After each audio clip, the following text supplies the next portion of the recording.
welcome back to the Moms Who Say It All Wrong, but Want to Get It Right.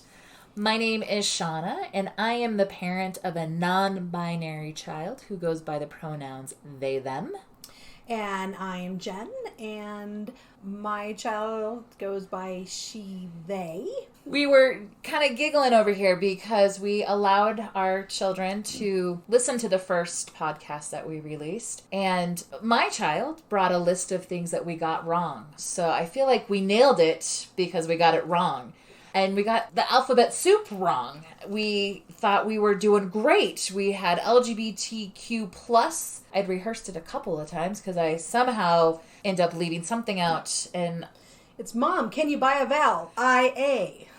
So we have been corrected. It is the LGBTQIA plus community. So we want to make sure that we are inclusive of everyone. So if there's more letters that we're missing, go ahead and just put those in the comments and we will do our research next time and make sure that we get it right, I hope. So for today's show, we have allowed our children to put questions into a fishbowl. Nothing is off limits. We're going to answer them the best that we can without any prep. Remember, we're going to get it wrong, and then we're going to let our children listen to it, let us know how we got it wrong, and then we'll be back again soon to tell you what we got wrong and how we're going to fix it moving forward, right? That's the plan. The goal.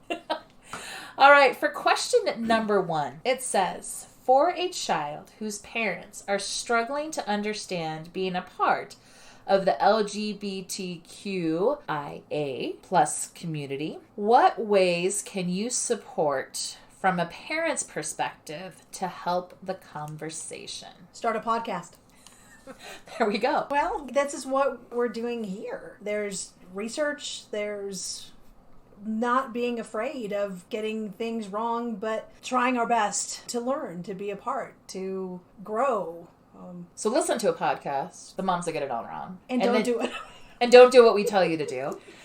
I think this question is asking us from the child's perspective, how do we help support the child when the parent's struggling? And my response would be, 1, understand that I think 99.9% of the time, parents love their children. And sometimes their reactions and sometimes their struggles come out of fear. When a parent might not be accepting right away, it's often fear-based. It's fear for our child, fear for the struggles that we assume they're going to experience. And so my advice is to take it slow. Recognize that most of the time your parent loves you. They're just trying to figure it out. I would also tell you that many times what we say as parents in our initial reaction to something isn't always how we really feel. And when we sit and think about it and process it a little more, we realize that what we have said in those initial conversations or in our initial response, we wish we could take it back. This would be the perfect lead-in into the Axe Forgets show. Right.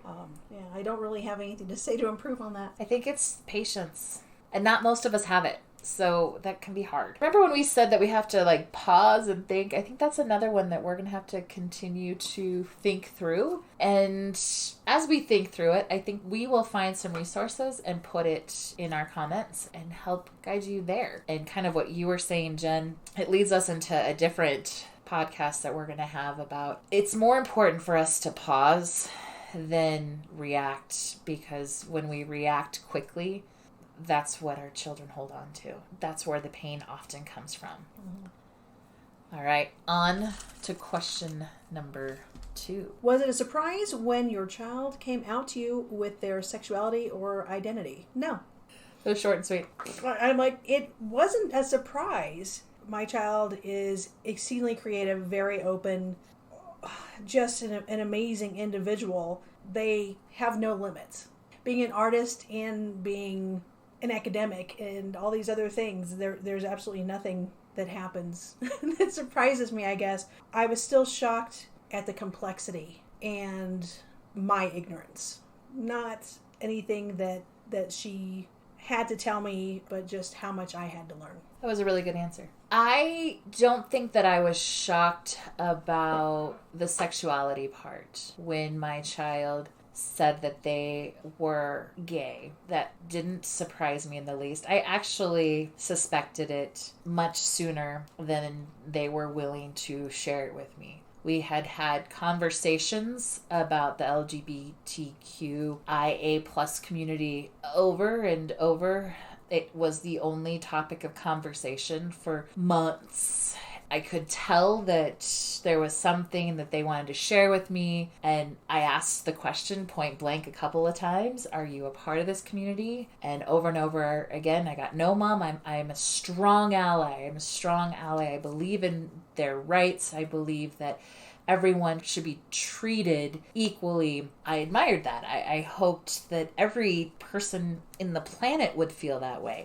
And so when that part came out, not a surprise at all. When the non-binary piece came out, it did shock me a little bit in that my child defines what a female is versus what a male is. And that surprised me. What makes a female and what makes a male, other than body parts.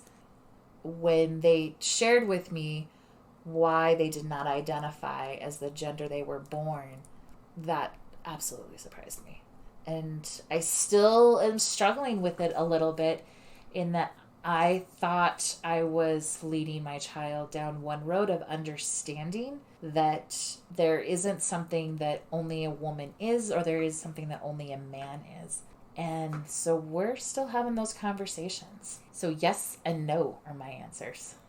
On to question number 3. If there's one piece of advice you wish another mom gave you, what would it be? Shut up and listen.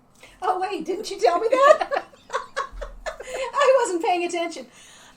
I have to agree with, I was going to say the exact same thing, and I think we were both the ones telling the other one to just shut up and listen.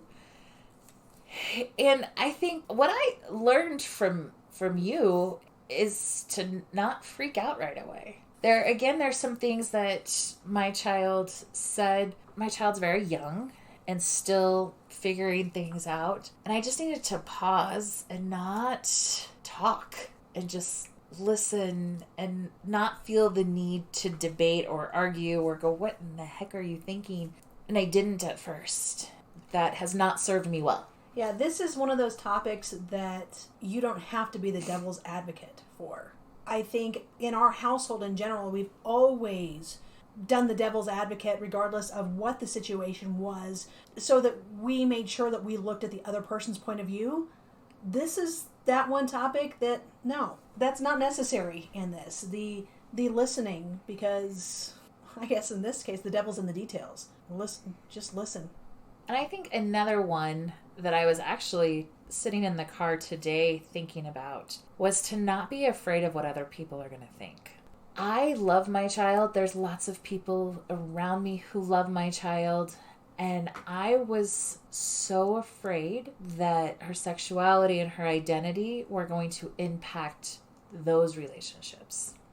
And that's how I reacted, was not how I felt. I am going to love my child no matter what. I instantly thought of other people in our lives who are very religious or have very strong feelings about this topic. I immediately thought how these relationships were going to change. The relationships that really, really matter and the people who need to be in our lives are still here. They know, they don't care, they love all of us unconditionally. Those are the people that you want in your life. And so the people that I was worried about, who there are a few that have exited stage left and they're not a part of our lives, and we don't need them a part of our lives. And those are the people that probably shouldn't be a part of our lives. At first, I was super worried about that. Did you have any of those concerns? No. I've been very fortunate. I come from a very large family. My mother there were 10 kids on her side. My father had 10 kids on his side. And one of my fondest memories of one of my cousins was I was 7. I had skinned my knee and put a hole in my jeans. My mom put this little like apple on my knee. And as soon as he saw me, he knocked me down and tried to take my pants because he wanted to wear them. Again, I didn't know what being gay was at the time, but I knew that was my cousin. And I wish he were here today to be a guest. He grew up in the Bible Belt. Our family was always proud. He sang in the church choir. There's so much insight that he'd be able to offer. We're lucky. We've never had any of those fears. We've got the good, we've got the bad, we've got the ugly, and their family. We're lucky that way. So here will be our last question for the night. What is something that you learned about the LGBTQIA plus community that really stuck with you? Family. I've got a fierce, loving, strong, amazing family that's all accepting. When I think about something that I've learned about the LGBTQIA plus community, it just expands everywhere. There's opportunities and support networks. It's much larger than I thought it was in the beginning. And there are so many resources and things to help. But the one thing that I continue to learn and to think about is without that family and without that support, how absolutely lonely members of that community can feel. We talk about members of the community who don't have strong family support because of their fears or because of their religion or because of all those pieces. It breaks my heart. And the more I've dove in and the more that I have read and researched, there's a lot out there who don't have a supportive community and support from family. So that continues to stick with me. And I don't ever want my child to feel as though they're in that situation. Although that was our last question for tonight, our children guarantee that we have harder questions coming at us for our next show. So we hope that you will join us and listen as we bear our truths. And if you have any thoughts, other questions, comments, or resources for the questions that were asked tonight, please go ahead and put those in the comment section. We want to continue our learning and our growing and get deeper into these topics and be able to provide resources as much as possible. Until next time, let's keep loving our children, loving ourselves, counting our blessings, and try to say it right.